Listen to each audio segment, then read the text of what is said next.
ഞങ്ങൾ മാർച്ച് 15 ഒരു വൃന്ദാവൻ മധുര യാത്ര പോയി.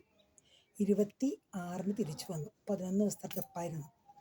വൃന്ദാവൻ, മധുര, ഉത്തർപ്രദേശ്, രാജസ്ഥാൻ, മധ്യപ്രദേശ്, ഹരിയാന ഈ വക സ്റ്റേറ്റൊക്കെ കവർ ചെയ്തു. അതായത് ഗോവർദ്ധൻ മല കയറുമ്പോൾ 3 സ്റ്റേറ്റുകൾ, ഉത്തർപ്രദേശ്, മധ്യപ്രദേശ്, ഹരിയാന, ഈ 3 സ്ഥലങ്ങളും കവർ ചെയ്തിട്ടാണ് ഈ ഗോവർദ്ധൻ മല. അപ്പോൾ ഞങ്ങൾ 31 പേരുള്ളൊരു ഗ്രൂപ്പായിരുന്നു. വളരെ സന്തോഷകരമായ ഒരു യാത്രയായിരുന്നു. വൃന്ദാവൻ യാത്ര എന്നൊക്കെ നമ്മളിങ്ങനെ യൂട്യൂബിൽ കണ്ടിട്ടുണ്ടെങ്കിലും എനിക്ക് അറിഞ്ഞുകൂടായിരുന്നു.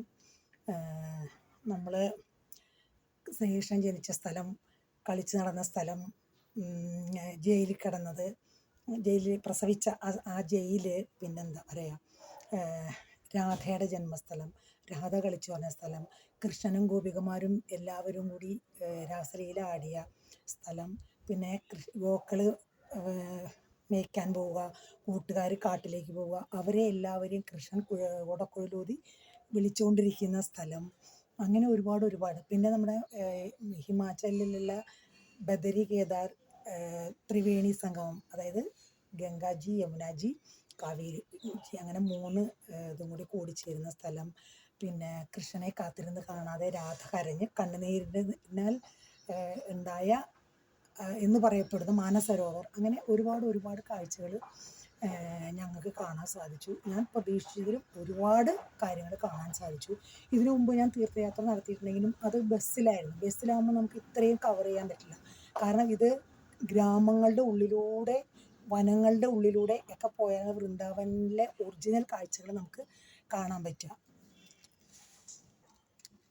അപ്പോൾ ഏതായാലും തിരുവനന്തപുരം മുതൽ വയനാട്, തൃശ്ശൂർ, പാലക്കാട്, അങ്ങനെ പല സ്ഥലങ്ങളിൽ നിന്നുള്ള 31 പേരടങ്ങുന്ന ഒരു സംഘമായിരുന്നു. ഞങ്ങൾ അങ്ങോട്ട് പോയത് ട്രെയിനിലാണ്. മംഗള എക്സ്പ്രസ്, നിസാമുദ്ദീൻ, അതിലാണ് പോയത്. തിരിച്ചു വന്നത് കേരളയിലാണ്. യാത്രയൊക്കെ നല്ല സുഖകരമായിരുന്നു. 3 ടയറും 2 ടയറും ഒക്കെ ആയിരുന്നു. അങ്ങോട്ട് പോയപ്പോൾ 3 ടയർ, ഇങ്ങോട്ട് പോകുമ്പോൾ 2 ടയർ. എന്തായാലും അങ്ങനെയുള്ളൊരു ശ്രീ കണ്ണൻ എന്ന് പറഞ്ഞൊരു അദ്ദേഹവും ആചാര്യനും, പിന്നെ വേറൊരു പ്രസാദ് എന്ന് പറയുന്നത്, പ്രസാദ്ജി എന്ന് പറഞ്ഞ അദ്ദേഹം, അവരുടെ 2 പേരായിരുന്നു കോർഡിനേഷൻ. അവർ ഞങ്ങൾക്ക് ആ പ്രസാദിച്ച് പ്രത്യേകിച്ചും എല്ലാ സ്ഥലങ്ങളെക്കുറിച്ചും ശരിക്കും വിവരിച്ച് തന്ന്, എല്ലാ സ്ഥലങ്ങളും നന്നായി കാണിച്ചു തന്ന്, എന്തായാലും സന്തോഷകരമായൊരു യാത്രയായിരുന്നു ഞങ്ങൾ പോയത്. ഇനി പോയ സ്ഥലങ്ങളുടെ പേരുകൾ പ്രത്യേകിച്ച് ഞാൻ വേറൊരു വീഡിയോയിലൂടെ പറഞ്ഞു തരാം. ഒരുപാട് സ്ഥലങ്ങളുണ്ട്. പിന്നെ അതിൽ തന്നെ ഇസ്കോണിലൊരു പ്രേം മന്ദിർ ഉണ്ട്. അവിടെ കാണേണ്ട കാഴ്ച തന്നെയാണ് കേട്ടോ. അത് പക്ഷേ കൃത്രിമമായിട്ട് ഉണ്ടാക്കിയിരിക്കുന്ന വൃന്ദാവനമാണ്, എങ്കിലും വളരെ മനോഹരമായ കാഴ്ചകളാണ് അവിടെ ഉള്ളത്.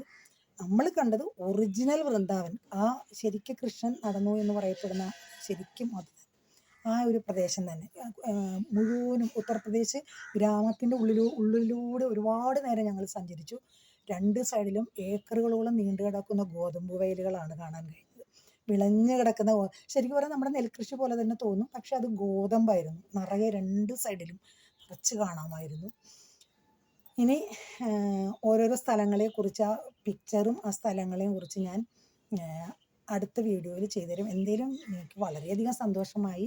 ഇതിനു മുമ്പ് പല യാത്രകൾ പോയിട്ടുണ്ടെങ്കിലും ധനുഷ്കോടി, മൂകാംബി, രാമേശ്വരം, മധുര, പഴനി, തിരുപ്പതി, മുരുടേശ്വർ, മെങ്ങേറ്റം, കാശിയിൽ വരെ പോയിട്ടുണ്ട് ഞാൻ. എങ്കിലും ഇത്രയും കൂടുതൽ കാഴ്ചകൾ ഇവരുടെ കൂടെ പോയതുകൊണ്ട് മാത്രമാണ്, അങ്ങനെയുള്ളൊരു യാത്ര ആയതുകൊണ്ട് മാത്രമാണ് ഇത്ര സ്ഥലങ്ങൾ കവർ ചെയ്താൽ പറ്റിയെന്നുള്ളത് 100% ശരിയാണ്. വേറെ നമ്മൾ എങ്ങനെ പോയാലും, ഫ്ലൈറ്റിൽ പോയാലും ബസ്സിൽ പോയാലും നമുക്ക് ഇത്രയും സ്ഥലങ്ങൾ കവർ ചെയ്യാൻ പറ്റില്ല. കാരണം അത്രയും ഉള്ളിൽ. പിന്നെ ഒരു ശിവൻ്റെ ഒരു ബദരി ഉണ്ട് അവിടെ. ബദരി 350 അപ്പുറം സ്റ്റെപ്പുകളുണ്ട്.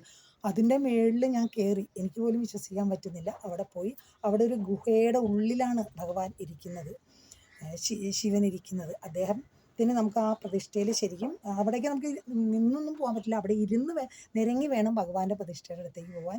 അവിടെ നമുക്ക് ധാര ചെയ്യാനായിട്ട് സാധിക്കും. അതൊക്കെ ഭഗവാന്റെ കടാക്ഷം കൊണ്ട് ചെയ്യാൻ സാധിച്ചു. അതൊക്കെ ഒരു വലിയ ജീവിതത്തിലൊരു വലിയ ഭാഗ്യമായി തന്നെ ഞാൻ കരുതുന്നു. ഇനിയും ഭഗവാൻ ഇങ്ങനെയുള്ള കാഴ്ചകൾ കാണാൻ അനുഗ്രഹിക്കട്ടെ.